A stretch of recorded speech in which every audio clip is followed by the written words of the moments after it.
Okay, good morning, everyone. It's Dima Khoury with Compass in Burlingame. It's October 24th. It's Saturday morning. I hope you're enjoying the cooler weather today.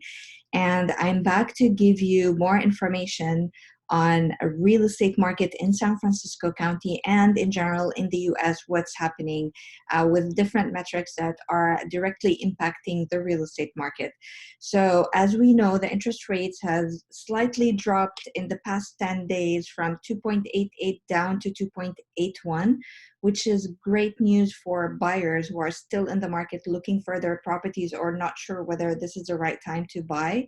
It's such a great time to lock in an interest rate. There's more properties coming on the market, even in San Francisco.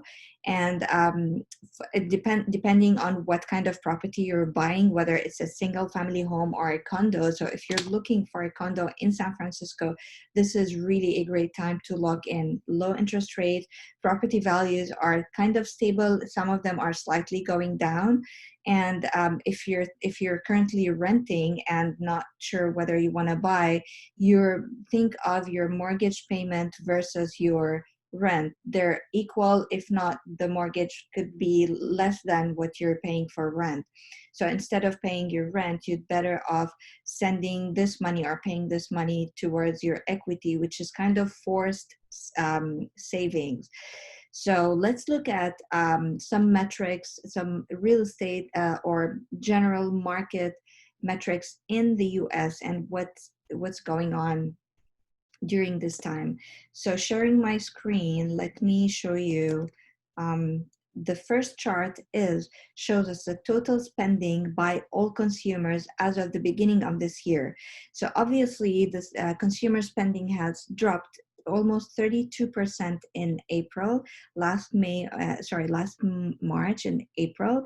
And now we're in an environment where things have started to become slightly normal, which is great. And that's relating to the consumer spending. Now, of course, in the real estate market, it's completely different. We're doing really well in terms of activity and numbers. Now, this chart shows us the stimulus checks usage by the households and how did they spend the money. So 35% of the households spent the money by paying down their debt. 29% of them spent the money, and 36% of them saved the money. Now, looking at the FICO score of the consumers, we can see that throughout the months this year, it slightly increased. So from April, where we were at 706, and that was last year. This year, as of July, we're at 711. Which is slightly higher. So this is still good news, just reflecting what's the purchase power of the buyers that are in the market. This is a very important piece of information. Now, I always bring this slide, which is my favorite, showing the V-shape recovery and showing whether we're the real estate market recovering or not. And this is specifically for the real estate market, taking into consideration the four components, which are demand of real estate, the supply, property values, and time on the market. So as of October 1st, we can see that we're 11.8 points above the baseline where we started this year. And we're even higher than early March, where normally the real estate market starts to start the massive activity, which is the spring strong market that was supposed to be the strong market. And after the shelter in place, the activity tremendously dropped. So now we're back even higher than early March. Now let's look at San Francisco numbers and how was the activity during last week. So the total number of active properties that came on the market are 169, and 97 of them are condominiums.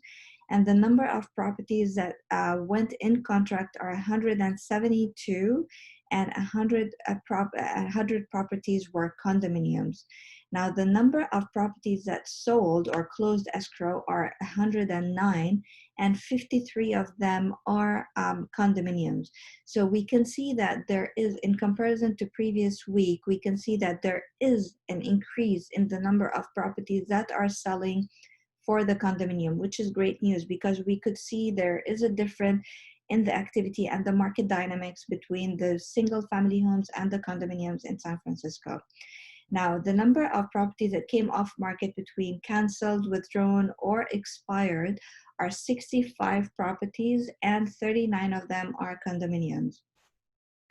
Now, talking about the absorption rate, which is a strong indicator whether we're in a seller's market or a buyer's market. So in both the condominium market and the single family homes, we are still in a seller's market. With regards to the single family homes, it's a big time seller's market. It's more of a stronger seller's market because we're at a month and 0.67, which means that we need a month and almost 20 days to sell the current properties. And regarding the condominiums, we're at 3 months and a half. So we need 3 months and almost 14 or 15 days to sell the current properties, which is better than the previous months. So it's becoming, again, we can see more activity coming in the condominium market. Now, let me also share my screen and show you some charts related to both markets. Now, for the condominium, for the San Francisco condos, we can see that we have a slight buyer advantage, and I can see that it's really a good time for buyers to jump in now. Do not delay your purchase. No one knows for how long these interest rates are going to continue to be low, because this will definitely 100% impact your purchase power.